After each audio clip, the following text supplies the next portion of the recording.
નમસ્કાર દર્શક મિત્રો, જનસાહસ ન્યૂઝમાં આપનું સ્વાગત છે। ગઢડા શહેર ભાજપ સંગઠન દ્વારા પર્યાવરણની જાળવણી અને ગ્રીન ગઢડાના સંકલ્પ સાથે સામાકાંઠા વિસ્તારમાં આવેલા ટેકરી હનુમાન મંદિર ખાતે વૃક્ષારોપણ કાર્યક્રમ યોજાયો હતો।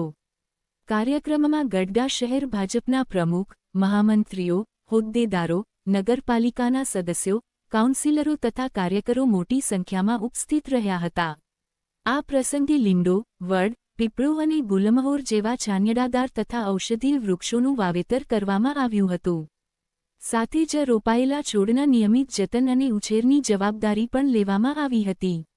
આ તકે સ્થાનિક નાગરિકોને પર્યાવરણ સંરક્ષણ માટે પોતાના ઘર આંગણે ઓછામાં ઓછું એક વૃક્ષ વાવવાની અપીલ કરવામાં આવી હતી। રિપોર્ટર બીનાબેન આહિર, સિહોર, ભાવનગર। સુરેશ ગોધાણી, બોટાદ જિલ્લા ભારતીય જનતા પાર્ટીના પૂર્વ પ્રમુખ અને બોટાદ જિલ્લા ખરીદ વિધાન સંઘના પ્રમુખ તરીકેની મારી જવાબદારી છે। આજે ગઢડા સામાકાંઠા વિસ્તારમાં આવેલા ટેકરી હનુમાન ખાતે વૃક્ષારોપણ કાર્યક્રમનું આયોજન કરવામાં આવ્યું હતું, શું કહેશો આપ? આજે વિશ્વ પર્યાવરણ દિવસ છે અને આજે ભારતીય જનતા પાર્ટી ગઢડા શહેર પ્રમુખશ્રી અને એમની ટીમ, યુવા મોરચો અને એમની ટીમ સાથે ગઢડા શહેરમાં ટેકરી હનુમાન ખાતે જે સરકારી જમીન છે ત્યાં વૃક્ષારોપણ કરવામાં આવ્યું છે।